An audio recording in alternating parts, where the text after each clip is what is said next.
Welcome back. So where were we? Something that bothers me personally? Education. You're only going to say you need it for a civilized society if you have no idea what happens in education. Education is psychological torture to prevent physical, mental, behaviour and or hormone development. If you want kids to be psychologically tortured so that they stay ignorant and bigwigs profit selfishly from it, then you deserve to die on the first day of C.D.M.D. People such as you are the reason I'm excited for C.D.M.D, because it's going to rid the world of human garbage such as you. Where are all the people who want to teach, train and help kids? Am I the only one who wants to invent youth development centres where children can unlock opportunities and get qualifications while having a great fun and healthy time while doing it? Where are all the nice people? Without them, our only hope is abolishing education. Let's see what parties are the guiltiest at the opposite. Education is organised mostly by provincial legislature, so let's see their timelines. And the point bars for you to see them grow because that should be fun. In Newfoundland and Labrador. 1951. It was mandatory for 7 to 14-year-olds. Liberals raised minimum leaving age to 15. 1987. Conservatives rise minimum leaving age to 16. In Nova Scotia. 1864. Conservatives make school mandatory. 1933. Minimum leaving age was 12 until Liberals raised it to 14 to 16 depending on if you lived urban or rural. 1996. Liberals rise it so it's 16 for everyone in Nova Scotia. In P. Edward Island. 1877. Conservatives make it mandatory. 1920. Kids only needed to go for 12 weeks per year. Until Liberals demanded they go for 60% of the available days per year. 1938. School was for ages 8 to 13. Liberals grow it to 8 to 15. 1980. Conservatives rise leaving age to 16. In Ontario. 1871. Liberals make school mandatory for lots of Ontario. 1891. School was for ages 7 to 12. Liberals changed it to 8 to 14, which means 1 extra year. 1954. Conservatives make it mandatory for everyone in all parts of Ontario until age 16. 1970. There were exceptions for children who needed to work at farm or in another way to support their family. Conservatives took one look at them, got them out of employment and into a useless waste of time. Conservatives revoked those exceptions. 2006. Liberals rise leaving age from 16 to 18. In Manitoba. 1916. Liberals make school mandatory. 1962. Conservatives rise leaving age from 14 to 16. 2010 to 2011. For once, NDP does something bad, they rise leaving age from 16 to 18. Manitoba is hurt by the most bullies. In Saskatchewan, 1909. Liberals make school mandatory. 1917. People only needed to go 100 days per year until Liberals' Saskatchewan School Attendance Act, which meant people had to go all year round. But it was the Great War and the country was broke. Is there not something more helpful to do? 1922. Liberals rise leaving age from 14 to 15. 1965. Liberals rise leaving age to 16. In Alberta. 1910. Liberals' Alberta Truancy and Compulsory School Act speaks for itself. 1918. Liberals rise leaving age from 14 to 15. Again, Great War, broke country, be more helpful. In British Columbia. 1912. Leaving age was 14 in the cities. Conservatives made this apply all over. 1921. Liberals rise leaving age from 14 to 15. That's the information I've been able to gather for you, and believe me, it was hard. So this is the scoreboard. So Canada's first choice has more bad points than both of the other parties who ended on bad points, and even if you pretend Green's 38 good points were bad, that total of 3 still wouldn't be enough to rival Liberals' badness. And these are the medals. Oh, and now that I've introduced radioactive medals for they who come worst, who was the worst for war with America and eco and climate? So that's it. Canada has chosen their favourite option is the one with 4 radioactive medals. This is what would have been a better result. I have nothing to change about Bloc Quebec because I know barely a thing about them. Green should have won, with Conservatives a challenging second but by far enough for their tax plans not to come true, NDP filling in the niches in third place, and Liberals with a fair fraction from those trying to secure less taxes. I am fair. I understand this amount of support going to Liberals trying to stop taxes. Well done.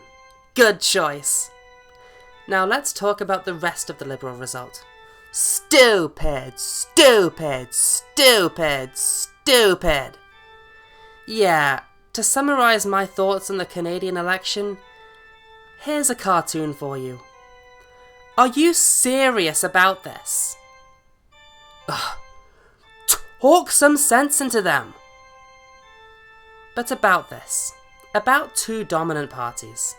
I'm not stupid. I've known for a long time that in a democracy, it's not the best option who wins. Voters do not vote for who they believe is the best candidate. So what do they vote for? Well, I think it's whoever entertains them most on television. In UK, Labour was the most quotable one. It didn't matter that their quotes were ironic or encouraged people to vote against them. What mattered is people heard them say it. Conservatives were the second most entertaining. In USA, Republicans and Democrats are the ones who SNL makes parodies about. No matter how many times they hate on each party, it's not going to encourage anyone to vote for someone else, because they're entertained and like what they see. I suspect the same thing has happened in Canada. But voters are retarded. Would you rather be a bit more bored on television, or your country gets messed up?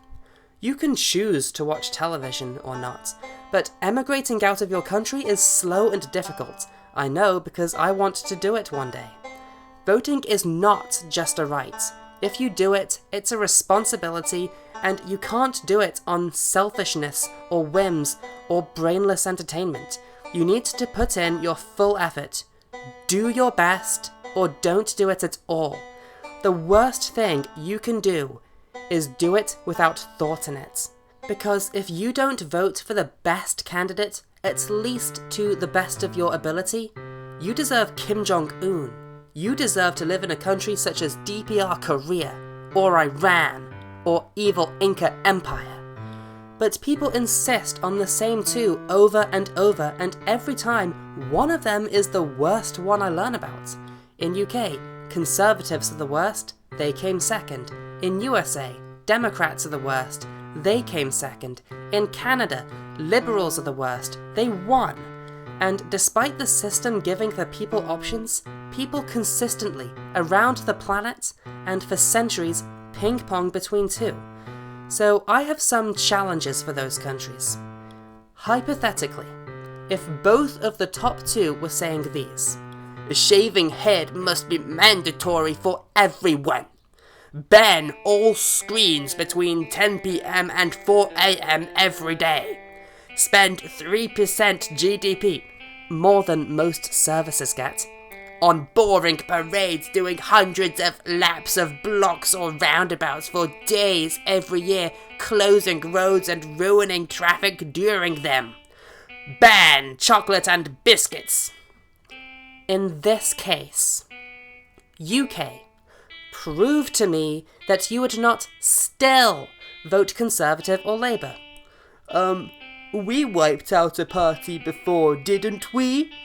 Yeah, when you finally let women aged 30 and over who owned land vote, and let all men aged 21 and over vote, not to mention that party was crumbling itself about Ireland drama? What about when you don't triple the number of voters and watch a self-destructing party? What then? USA. Prove to me that you would not still vote Democrat or Republican. We've wiped out a party 4 times. You got me. Canada. Prove to me that you would not still vote Liberal or Conservative. And there's no better time to say this, but Canada has grossly disappointed me with their logos. They were just squares or spots of the party's colour. Shame on the lot of them. They could have done anything for their logo. Libertarian and Constitution both have a cool bird with a torch or a flag. Meanwhile, Reform UK is just a boring arrow. Green from USA was just a green square. What is up with that? Pick an animal or a plant or something. Just don't be boring. If you can't win the election, at least try to win the best logo. That prize so far goes to UK Green. It's beautiful. It's the earth with petals to make it a flower. It's creative, pretty, and even shows a bit of what the party stands for before you read anything about them. What does a spot say? Next time, I want to see some really cool logos from everyone who doesn't already have one.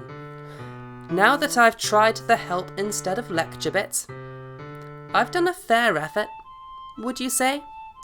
It's time for me to go back to being me. I can't leave this unsaid. You deserve to be invaded by America. You have no right to win war. You have decided that the party with the best plan should be small and shrink. You have no right to a future because you chose the party that wants to take your future from you the most.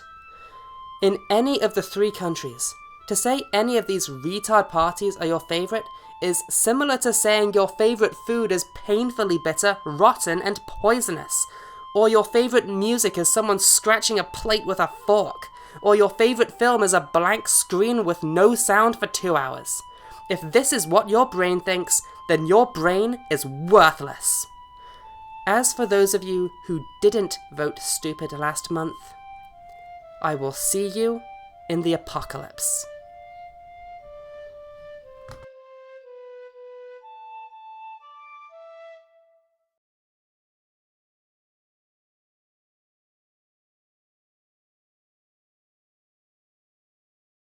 And subscribe to survive.